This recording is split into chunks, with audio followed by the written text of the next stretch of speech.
반갑습니다. 서로 인사 한번 나누실까요? 네, 아주 오랜만에 뵙는 분들도 있습니다. 무려 한 달 반이 넘게 계시는 분들도 있는데요. 반갑습니다. 진작에 이렇게 할 걸 그랬어요. 반반씩 나누면 그래도 범위 내에서는 다 나올 수 있는데 그렇습니다. 온라인에도 함께 계신 분들 주님의 이름으로 환영하고 또 축복합니다. 말씀 함께 나누도록 하겠습니다.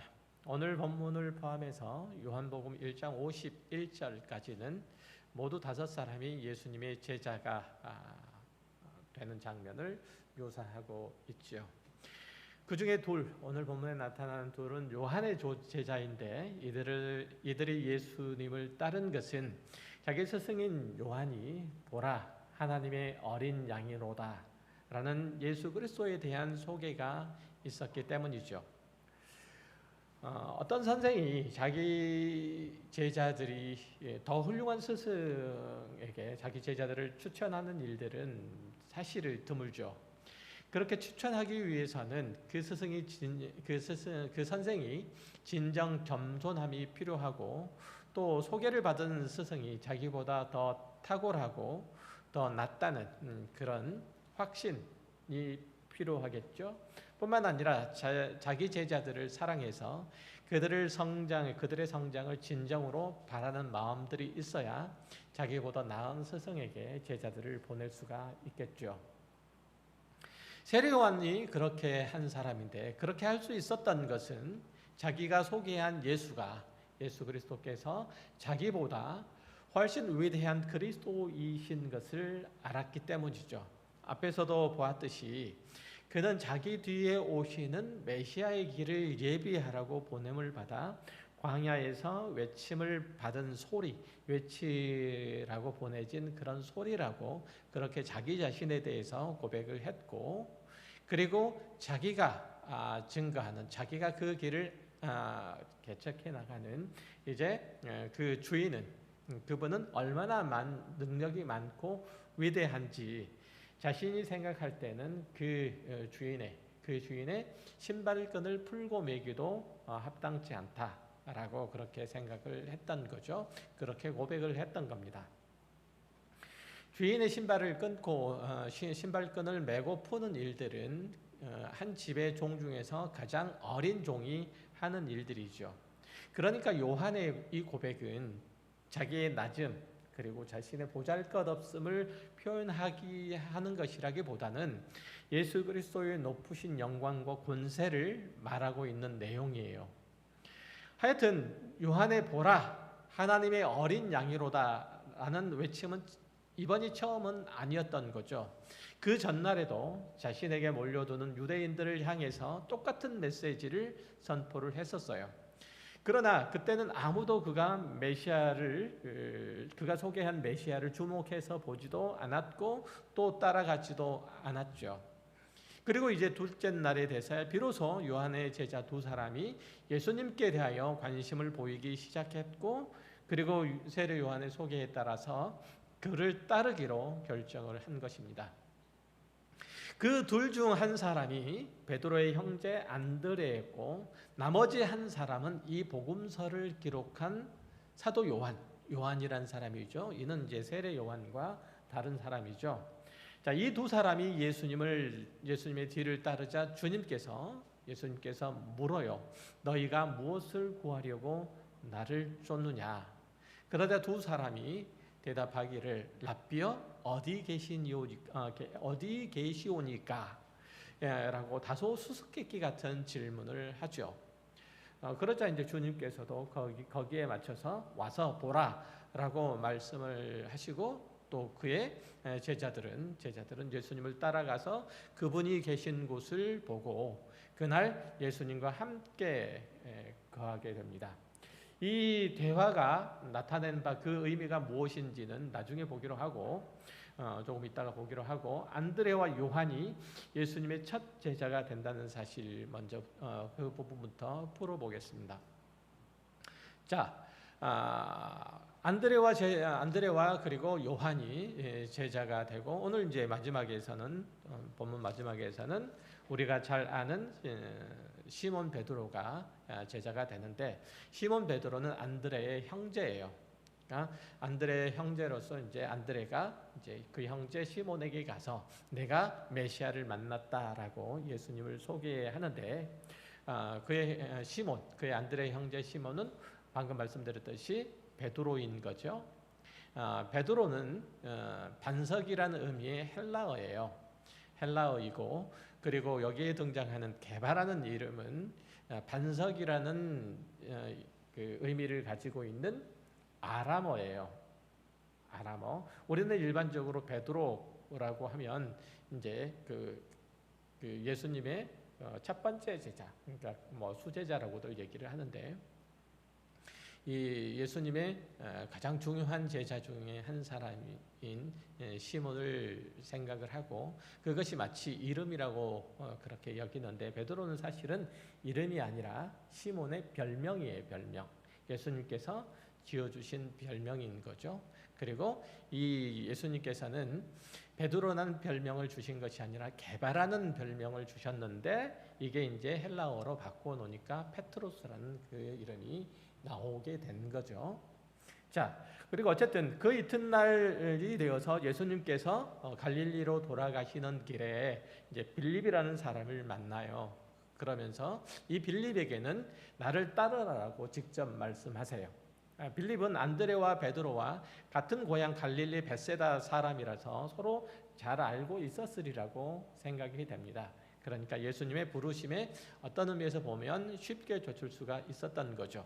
그러니까 이 두 사람이 예수님을 소개하는 것들을 들은 빌립이 즉시로 예수님을 따랐고, 자기 친구인 나다나엘이라는 사람에게 모세가 율법에 기록했고 또 여러 선지자가 기록한 그 일을 우리가 만났다라고 그렇게 소개를 하죠. 즉, 내가 메시아를 만났으니 나와 함께 가서 그분을 뵙자라고 그렇게 말했고, 나다나엘은 처음에는 반신반의, 어떤 의미에서는 조금 거부를 했죠. 그러다가 예수님의 초청으로 드디어 예수님의 제자가 됩니다.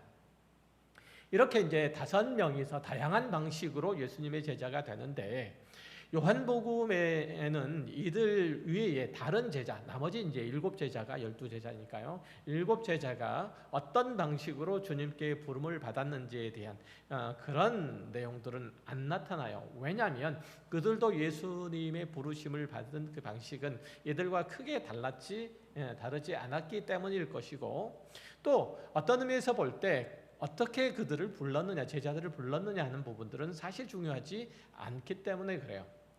그런데 어떤 이들에게 있어서는, 우리 중 어떤 이들일지도 몰라요. 어떤 이들에게 있어서는 예수님께 어떤 방식으로 부름을 받았느냐 이 부분이 굉장히 중요한 이들도 있는 모양이에요.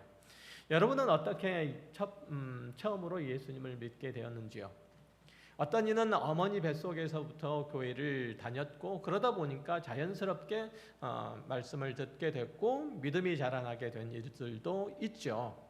또 다른 이는 이전에 예수를 모르고 지내다가 어떤 특별한 계기가 있어서 교회를 다니게 됐는데, 그래서 말씀을 듣고 믿음이 생긴 이들도 있죠. 어릴 적에 교회 가면 간식을 주니까 친구 따라서 쫄래쫄래 교회를 따라다니다가 그 이후에 예수를 믿게 되는 이도 있고, 또 사춘기에 교회 가면 이성 친구를 만날 수 있다고 그렇게 생각을 해서 나왔다가 그냥 주저앉은 이들도 있죠. 그리고 뭐 다 커서 특별한 체험을 하거나 기적을 체험해서 경험하고 난 후에 하나님의 살아계심을 믿게 됐고, 그래서 교회에 나온 이들도 있어요. 그런데 대부분은 어렸을 때부터 교회를 다녔던 이들보다 장성한 이후에 특별한 영적 경험을 한 이들이 신앙생활을 하는 데 있어서 훨씬 열심이죠. 그들은 자기의 믿는 바대로 행하려고 그렇게 애를 써요. 한편 어렸을 때부터 예수를 믿어온 이들은 습관적으로 교회를 다니는 경우가 많죠. 이들은 신앙생활에 특별한 어떤 기쁨이나 감격 이런 것들이 없이 그저 밋밋하고 그리고 두루뭉술하게 그냥 왔다 갔다 해요. 그런데 특별한 경험을 했거나 뭐 기적을 맛보았거나 구원의 확신이 있는 이들이 교회에서 더욱 힘을 쓰고 또 더욱 대접을 받는 것 같은 게 우리나라 교회의 어떤 그 분위기인 것 같아요. 물론 이제 역사와 전통을 자랑하는 오래된 교회, 특별히 장로교회 같은 데서는 더 오랫동안 교회에 몸담은 이들이 더 힘을 쓰기도 하지만 대부분의 경우에는 특별한 영적 체험을 가진 사람이 목소리가 크죠. 그리고 제스처도 좀 커요. 그러다 보니까 많은 관심을 받게 되죠.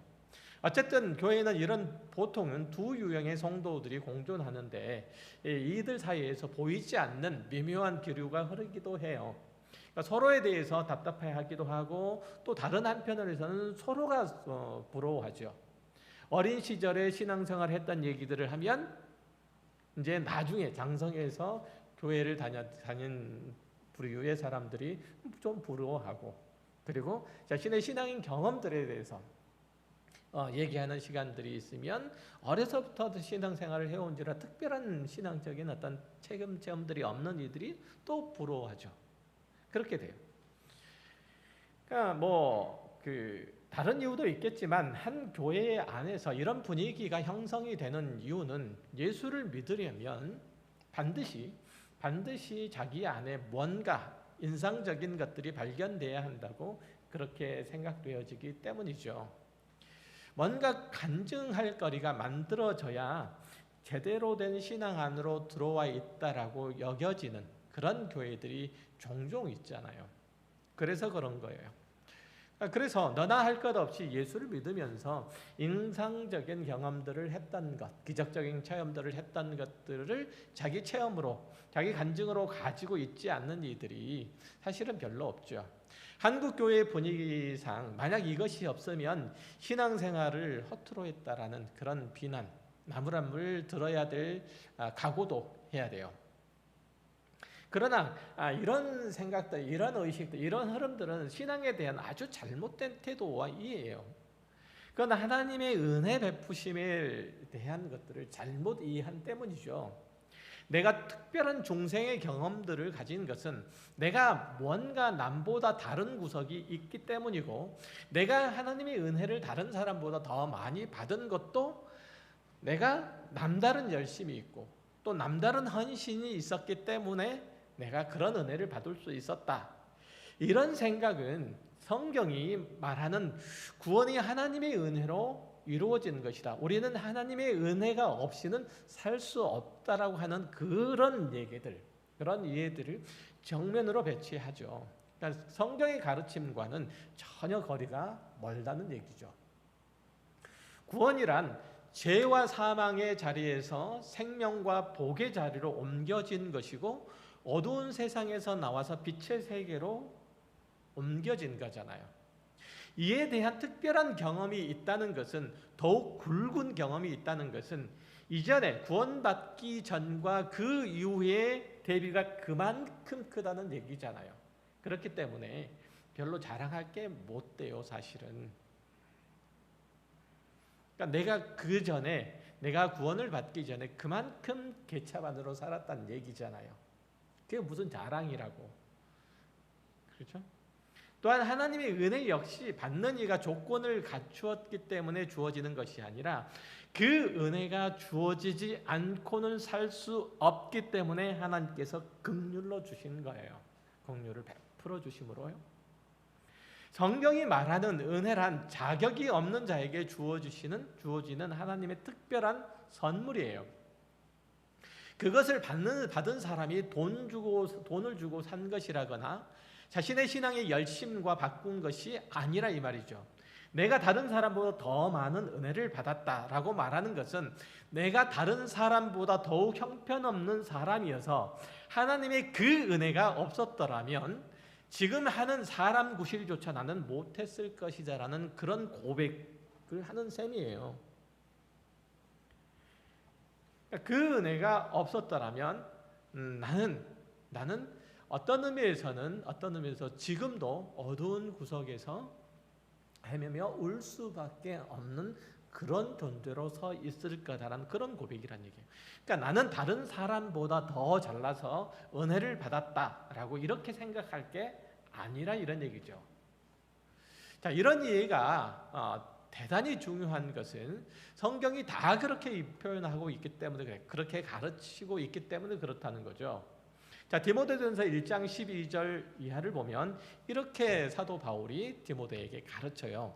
나를 능하게 하신 그리스도 예수 우리 주께 내가 감사함은 나를 충성되이 여겨 내게 직분을 맡기심이니 내가 전에는 비방자요 박해자요 폭행자였으나 도리어 긍휼을 입은 것은 내가 믿지 아니할 때에 알지 못하고 행하였음이라. 우리 주의 은혜가 그리스도 예수 안에 있는 믿음과 사랑과 함께 넘치도록 풍성하였도다. 무엇보다 모든 사람이 받을 만한 이 말이요 그리스도 예수께서 이 죄인을 구원하시려고 세상에 임하셨다 하였도다. 죄인 중에 내가 괴순이라. 사도 바울은 이렇게 말하고 있어요. 내 안에 예수 그리스도를 향한 믿음과 사랑이 더욱 풍성한 것은 내 진심과 내 헌신, 내 충성의 결과가 아니라 오히려 내가 죄인 중에 괴수 같은 자였기 때문이다 라는 거죠. 나 같은 죄인 중에 괴수를 불러서 직분을 주실 만큼, 사도라는 직분을 허락하실 만큼 넓고 크고 깊은 하나님의 은혜가 나에게 주어졌다면, 나 같은 자에게 주어졌다면 나보다 나은 너희에게 베풀어질 하나님의 은혜는 또 얼마만큼 될지 이거는 가늠조차도 안 된다. 이렇게 얘기를 하고 있는 거예요. 그러니 너희는 실망하거나 좌절하지 말라. 하나님께서 너희를 향해서 품고 계시는 크고 놀라운 은혜의 계획은 나에 대한 것들을 능가할 것이다. 이렇게 말하고 있는 거예요. 사도 바울이 자기를 자랑해서 이런 얘기를 하는 게 아니고, 이어지는 16절과 17절이 바로 그런 의미예요. 계속 읽어볼게요. 그러나 내가 긍휼을 입은 까닭은 그리스도 예수께서 내게 먼저 일체 오래 참으심을 보이사 후에 주를 믿어 영생 얻는 자들에게 본이 되게 하려 하심이라. 영원하신 왕 곧 썩지 아니하고 보이지 아니하고 홀로 하나이신 하나님께 존귀와 영광이 영원 무궁하도록 있을지어다. 아멘. 그러니까 내게 먼저 일체 오래 참으심을 보이사 후에 주를 믿어 영생을 얻는 자에게 본이 되게 하려 하심이라. 그러니까 나를 크게 사용하셔서 나를 높이셔서 나 같은 자도 높이 될 거다, 이렇게 말씀을 하고 있는 게 아니고, 그런 의미가 아니고, 나에게 먼저 일체 오래 참을 보이사 후에 영생을 얻고자 하는 자, 예수 그리스도를 믿고자 하는 자가 자신의 과거의 행실 때문에, 자신의 과거의 모습들 때문에 예수 그리스도 앞에, 하나님 앞에 나아오는 것들을 주저주저 하는 것들을 못하게 하십니다. 어떤 이도 하나님께 나아갈, 예수 그리스도의 십자가를 붙잡을 용기를 얻게 하시기 위해서 나 같은 자를 세웠다, 이런 얘기예요. 그래서 내가 죄인 중에 괴수라고 그렇게 얘기를 하고 있는 거예요. 자, 우리가 예배하고 또 노래하는 하나님은 바로 이런 분이시죠. 바울과 같은 이들에게도 은혜와 긍휼을 베푸셔서 사도를 삼으시고 그리스도의 복음을 전하는 그런 자로 삼으셨다면 나는 더욱 그러할 것이 아닌가, 이런 기대와 소망을 잊지 말라는 거예요. 누가? 여러분이 말이에요. 과연 그렇죠. 하나님께서 여기 먼저 불러서 교회의 어른이요 지도자요 일꾼으로 앉아 계신 분들은 뒤를 따라서 오는 이들이 실망하지 않도록 하기 위해서라는 거예요. 마찬가지로 똑같이 나 같은 자도 구원하셔서 여기까지 인도하셨는데 당신이라면 더욱 그러하실 겁니다. 이런 고백으로 교회의 어린 성도들을 살피고 섬기고 그들을 위하라고 먼저 우리된 자를 먼저 보내셨다라고 얘기를 하고 있어요. 이해되시죠? 그래서 먼저 된 자가 나중 온 자를 섬기는 것은 바로 그런 태도인 거죠. 사도 바울이 그를 뒤따라 오는 이들에게 내가 죄인 중에 괴수다, 그럼에도 불구하고 하나님께서 나를 사랑하셔서 이렇게 세우셨다면 하물며 너희일까 보냐 라고요. 사실 구원은 우리가 도와달라고 아우성친 것이 아니고 우리가 도망쳐서 벗어난 자리가 아니죠. 우리가 하늘의 전령을 보내서 하나님의 아들을 초청한 게 아니에요. 오직 하나님의 은혜로우신 부르심으로 우리를 찾아오셨고, 그리고 우리는 그렇게 예수 그리스도를 보았을 뿐이에요. 구원을 베푸시는 하나님의 은혜가 어떤 형식으로 이루어졌든지, 나를 예수 그리스도의 복음 안으로 초대하신 성령 하나님의 부르심이 어떤 기적을 동반했든지 각자의 상황과 형편에 맞는 부르심일 뿐, 우리를 죄와 사망 가운데서 끌어내신 방법일 뿐 똑같은 결과를 만드신 것이고, 다른 의미에서는 우리 모두가 똑같은 출발선상에서 출발하고 있을 뿐이라는 얘기예요. 그 자리가 출발선상이라는 얘기예요. 우리의 구원이 끝이 아니라 시작임을 아는 이들에게 어떤 식으로 자신이 불려 나왔는지, 그게 뭐가 중요하겠어요? 내가 경주를 하는데 아디다스 옷을 입고 나오면 어떻고, 그렇죠? 팬츠를 입고 나오면 어떻고, 집에 있는 속옷바람으로 나오면 어때요? 그죠? 잘 달리면 되지. 그렇잖아요.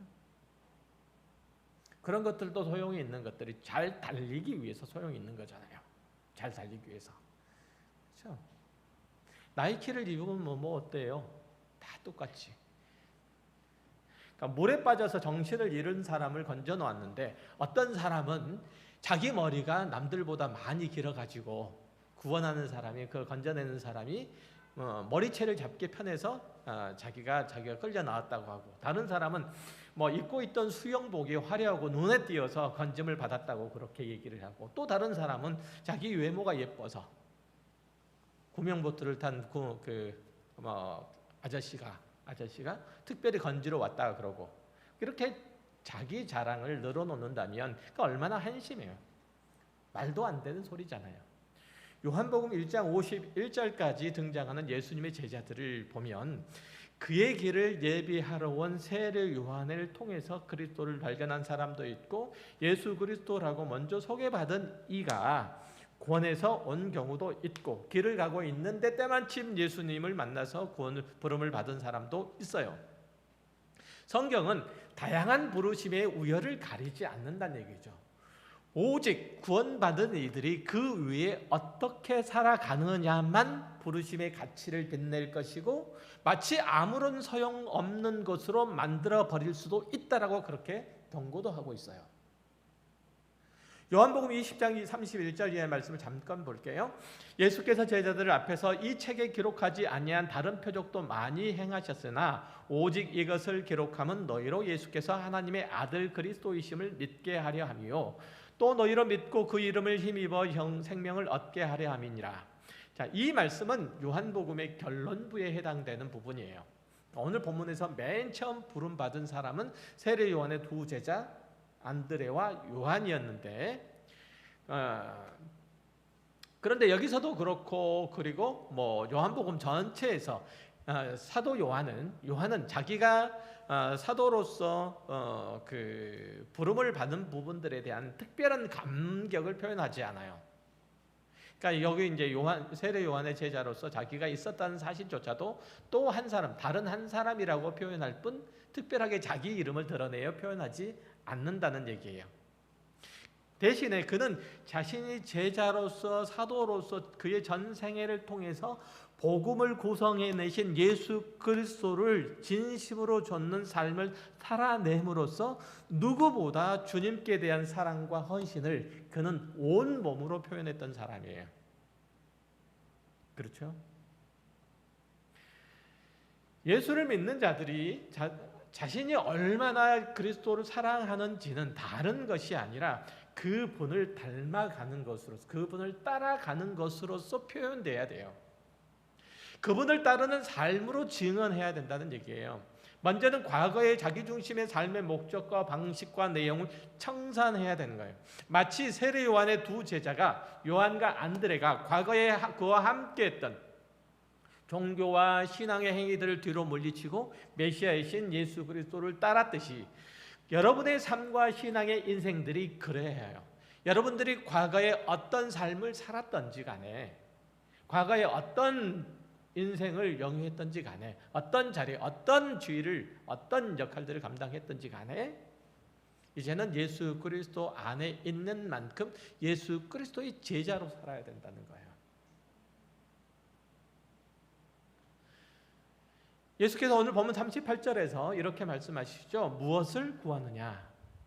누구를 찾느냐라는 질문이에요. 무엇을 구하느냐는, 누구를 찾느냐는 그런 질문이에요. 그러니까 이런 질문하신 바를 이 두 제자도 마찬가지고 우리도 역시 마찬가지로 진지하게 답변할 수 있어야 돼요. 자신이 예수 그리스도에게 무엇을 구하는지, 예수 그리스도가 누구시기를 원하는지 대답할 수 있어야 된다는 거예요. 누가? 바로 여러분이. 당시 유대인들은 하나님이 보내신 메시아는 당시 로마의 식민 통치로부터 그들을 구원하시, 군사적으로 정치적으로 구원해 줄 이로 알고 있었죠. 그들은 메시아가 오면 로마의 지배로부터 이스라엘을 회복시키실 거고 다윗 시대와 같은 승리와 영광과 번영을 그들에게 가져다 줄 거라고 그렇게 믿었어요. 예수님을 쫓은 두 제자가 무엇을 기대하고 그분께 갔는지는 정확하게 파악할 수는 없어요. 그러나 그들의 이전의 스승이었던 세례 요한이 메시아에 대해서 가지고 있었던 기대와 이해, 그리고 그 예언의 범위를 크게 벗어나지는 않았을 거예요. 두 제자는 예수님의 질문에 대답하지 않고 다른 질문으로 그 자리를 메꿔요. 오늘 본문에 보면 랍비여 어디 계시오니까? 이 말을 이해하기 쉽게 표현하면 위대한 선생이시여 당신은 누구시며 어디에 머무르고 계십니까? 무슨 뜻이냐면 우리가 당신과 함께 살면서 당신의 가르침과 삶과 인격을 배우고 싶습니다 라는 의미예요.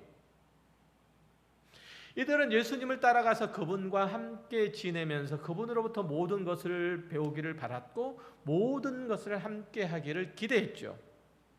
우리가 세상에서 돌이켜 예수께로 왔다는 것은, 다른 표현으로 우리가 구원을 얻었다는 것은 바로 이 두 제자의 질문형 답변과 같아야 해요. 랍비여 어디 계시오니까? 계신 곳에 함께 거하기를 원합니다. 이 답변이에요. 여러분의 가정이, 여러분의 직장이, 여러분의 사회 모든 활동들이 이 질문과 같은 신앙생활이어야 한다는 얘기예요. 여러분의 가정생활들이 그래야 한다는 거예요. 여러분들의 가정생활이 예수 그리스도의 제자된 생활이어야 한다는 거죠. 여러분의 직장생활이 예수 그리스도의 제자된 생활이어야 한다는 거예요. 여러분의 사회, 이웃 간의 모든 생활들이 그래야 한다는 거예요. 주님의 답변도 이에 대해서 똑같죠. 와서 보라. 와서 보라. 랍비여 어디 계시오니까? 이것에 대한 주님의 답변은 와서 보라예요. 이 말씀은 와서 보면 알게 될 거다라는 이런 말씀인데요. 예수님께서는 두 제자가 당신을 구하고 있고 당신을 알기를 원한다는 것을 알고 계셨어요. 그래서 예수님은 당신의 삶의 자리로 두 제자를 초대하시는 거예요. 그러니까 이 두 제자가 이제 예수님과 함께 그날 밤을 거하게 되었던 거죠. 즉 예수님의 제자가 되어서 예수님을 따르고 그분과 삶을 함께 나누게 되었다는 그런 의미죠. 여러분 궁금하지 않으세요? 랍비여 어디 계시오니까? 어디서 거주하고 계시오니까? 라는 질문에 와서 보라 라고 예수님께서 말씀하셨는데, 예수님께서 그 질문을 하고 두 제자가 따라서 예수님과 함께 갔던 곳이 어딜까요? 궁금하지 않으세요? 어딜까? 그 두 제자들을 어디로 데려가셨을까요? 누가복음 9장 57절 58절에 보면은 그 힌트가 될 만한 내용이 있어요. 한번 읽어볼게요. 길 가실 때에 어떤 사람이 여짜오되 어디로 가시든지 나는 따르리이다. 예수께서 이르시되 여우도 굴이 있고 공중의 새도 집이 있으되 인자는 머리 둘 곳이 없도다 하시고. 여기 어떤 사람이 예수님께 어디로 가시든지 나는 주님을 따를 겁니다 라는 고백을 한 것이 사실 오늘 본문의 두 제자의 질문 랍비여 어디 계십니까? 라는 질문과 똑같아요. 이때 주님이 뭐라고 말씀하세요? 여우도 굴이 있고 공중에 새도 집이 있는데 인자는 머리 둘 곳이 없다 라고 말씀하세요.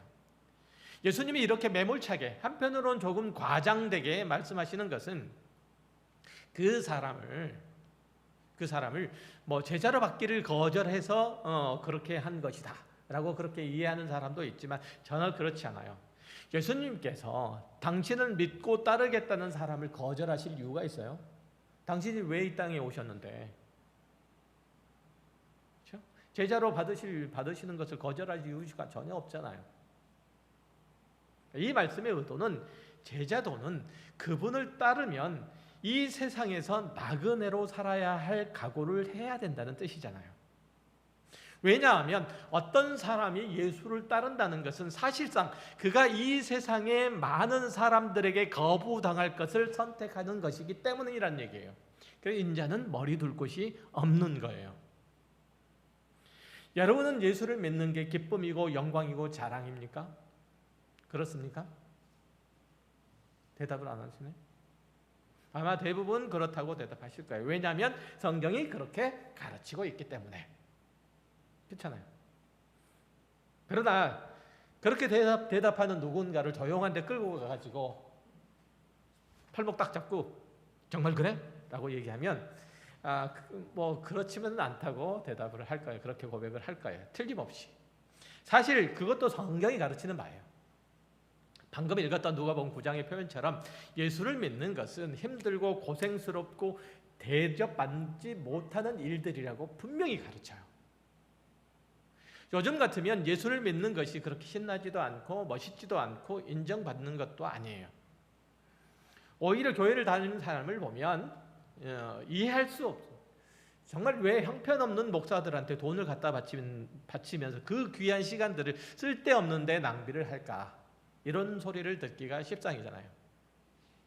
어떤 경우에는 내가 예수를 믿는다는 사실이 상대방에게 약점처럼 잡혀서 내가 이렇게 해도 상대방이 별로 저항하지는 않을 거야 라고 이렇게 껍질을 홀라당 벗기려고 덤벼드는 사람도 있어요.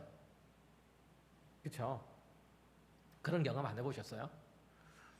저는 많이 해봤는데.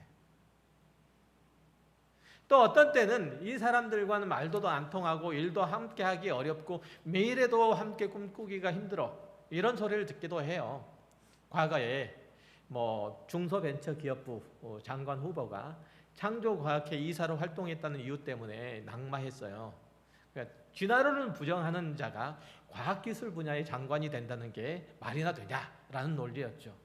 참 이해할 수 없어요. 그러면 진화론이 아니고 창조론이 말이나 되냐? 그러면 진화론을 믿는 그것도 믿음이에요. 진화론도 역시 마찬가지로 창조론이 믿음이듯이 진화론도 믿음인데 그러면 진화론을 믿는 사람은 되냐? 어쨌든 뭐 그렇게 이제 했죠. 참 회개한 논리였었는데 뭐 다 그런 식으로 갔어요. 이런 일들을 감당해야 되는 거예요. 그러나 이렇게 기독신앙에 대한 뭐 부정적인 사회 분위기뿐만 아니라 그것만이 아니더라도 신앙생활은 늘 어렵고 늘 힘들고 늘 불편하죠. 어떤 이들에게는 따분하고 지겨운 일이에요. 신앙생활을 한다는 자체가. 또 다른 이들에게는 현대사회에 발생하는 중요한 이슈들에 대해서 예민하고 기민하게 예리하고 기민하게 대답할 수 없다고 여겨지기도 해요. 기독교 신앙에서 얘기하는 것들로는. 이 사람들에게 성경의 가르침이라고 하는 것은 고리타분하고 구태의연하고 시대에 뒤떨어지는 한참이나 상황 파악을 못하는 뒷방 늙은이들이 하는 잔소리, 노파심 뭐 이 정도로 이해를 하는 사람도 있어요. 이 가르침의 고지곳대로 살다가는 이 험악한 세상 가운데서 뼈도 못 추릴 것이다라고 그렇게 생각되기도 하죠. 그렇잖아요. 내가 예수를 믿는 신앙, 예수님께서 나에게 성경이 가르치는 이 내용을 가지고 고지곳대로 살다가는 이 세상에도 뼈도 못 추릴 거다. 이런 생각 안 하세요?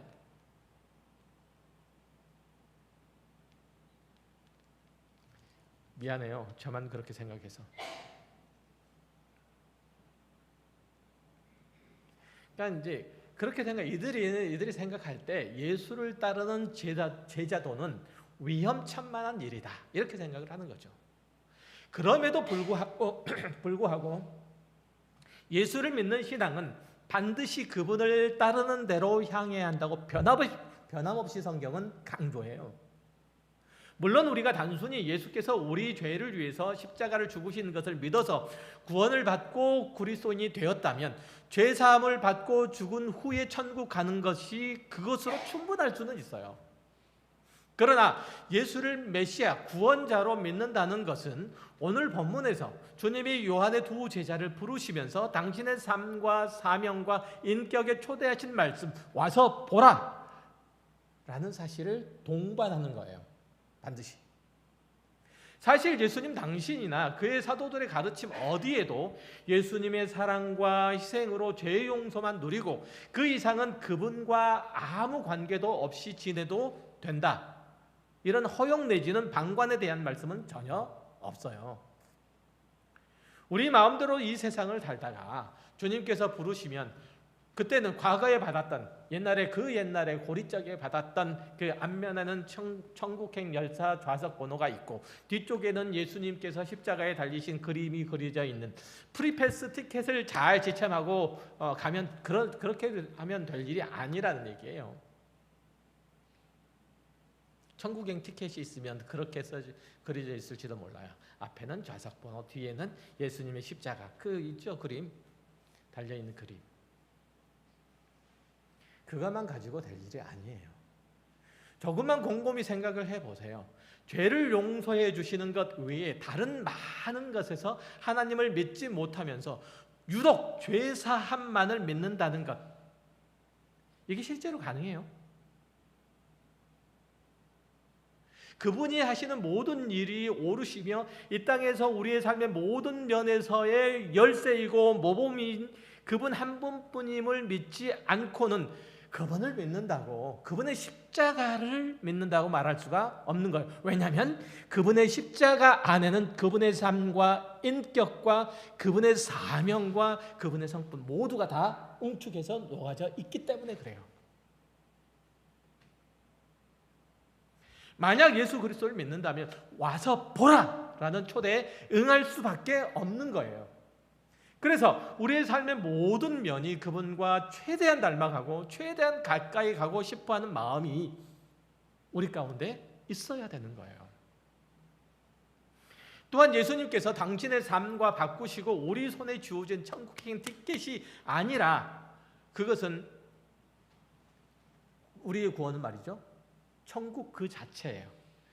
하나님께서 우리에게 예수 그리스도 당신의 아들을 우리를 위해서 주시고 우리들의 손에 쥐어 주신 것은 천국행 티켓이 아니라 천국 그 자체라는 얘기예요. 다시 말하면 하나님 나라에 들여 보내주셨잖아요. 여러분은 천국에 이미 들어와 있어요. 그리고 그 문 안에서는 안 열려요. 그 문 안에서는 안 열려요. 밖에서만 열려서 들어올 수 있어요. 여러분은 안에 들어와서 안 열려요. 공포 영화 같지 않습니까? 공포 영화 같지 않아요? 아무리 나가고 싶어도 못 나가.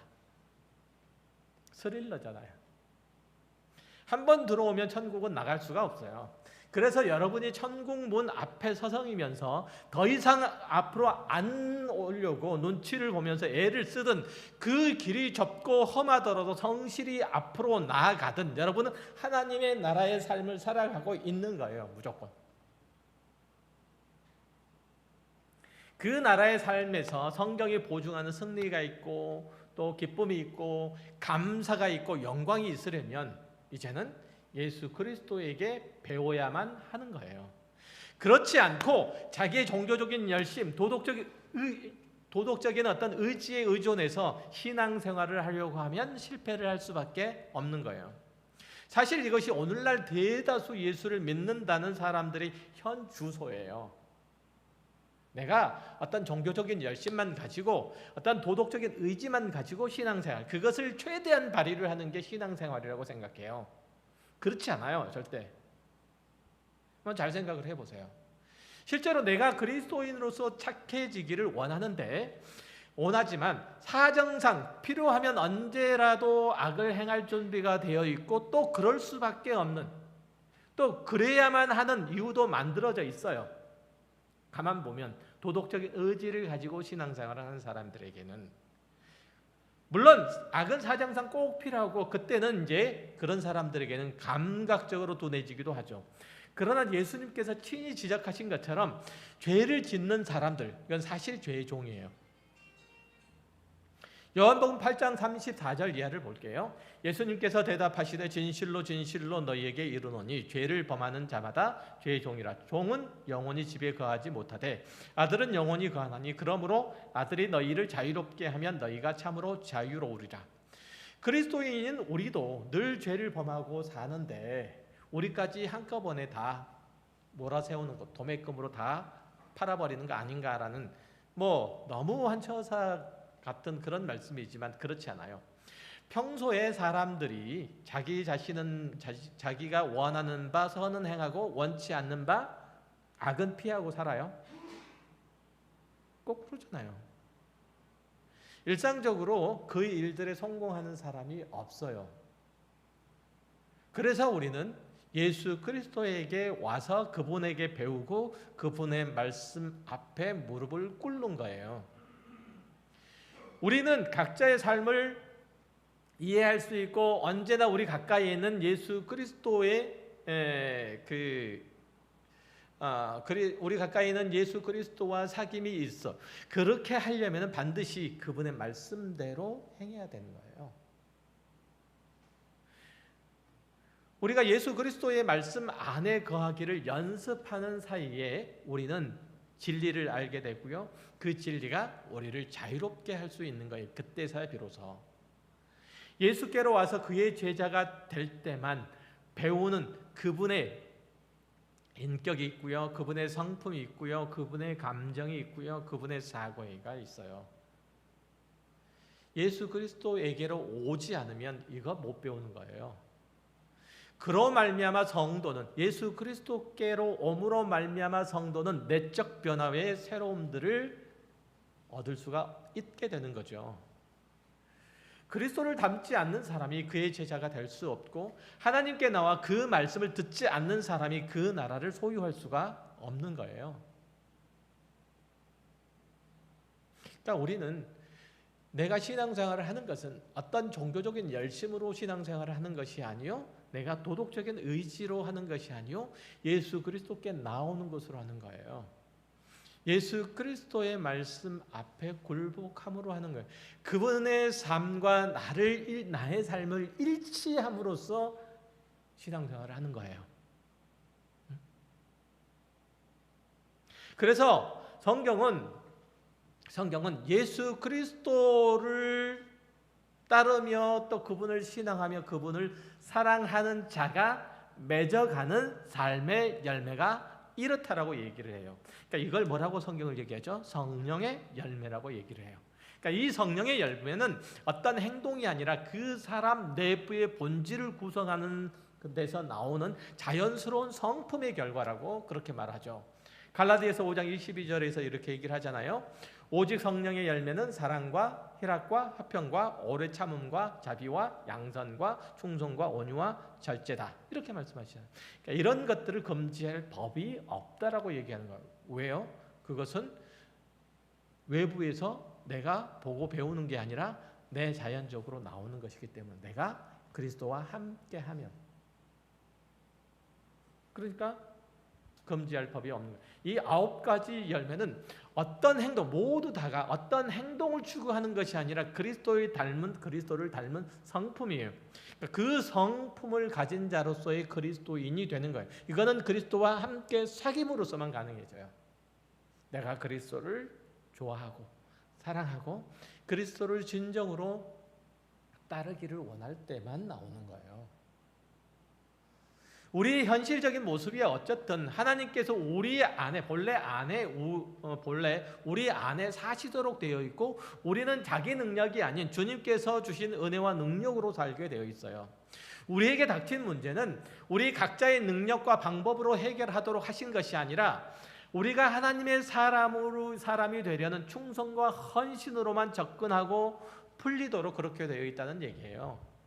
에베소서 1장 18절 이하에서 그 사실을 아주 분명하게 가르쳐요.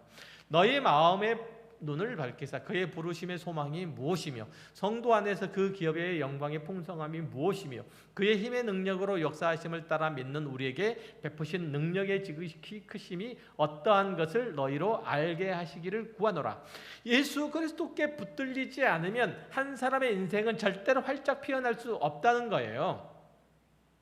우리에게 닥친 모든 문제, 우리들에게 다가오는 모든 시험들, 시련들, 이것들 다 모두 다 예수 그리스도께 붙들려 있음으로 극복될 수 있는 것들이라는 거예요.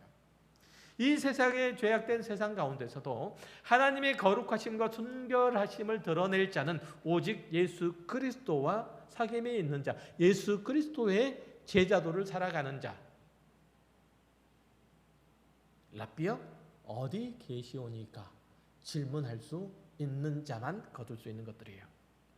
자, 이제 말씀을 마무리하려고 해요. 만약 여러분이 예수 그리스도로 인하여서 구원을 얻었다면 와서 보라 라는 주님의 음성을 들어야 해요. 그 뒤를 쫓아야 한다는 거죠. 그분과 삶을 나누어야 해요. 그분과 인격적인 교제를 이루어야 해요. 사실 여러분이 언제 구원을 받은 거냐, 어떻게 구원을 받은 거냐, 그게 뭐가 중요해요. 또 여러분이 가진 은사가 얼마나 쓸모 있느냐, 이게 얼마만큼 가치가 있느냐, 이게 또 뭐가 중요할 거고. 그렇잖아요. 막말로 얘기하면 그래요. 그렇죠? 이 은사는 내게 없으면 하나님께서 다른 누군가에게 이 은사를 주셔서 교회를 섬기게 하실 거예요. 이거는 나 아니어도 할 수 있어요. 나 아니어도 하나님께서 하실 수 있어요. 은사의 문제는. 그러나 내가 하나님의 은혜로 예수 그리스도를 닮아가고 그분의 성품이 피워내는 아름다운 열매들로 내 삶을 채워가는 일들은 나만 해야 되는 거예요. 내가 해야 되는 거예요. 내가.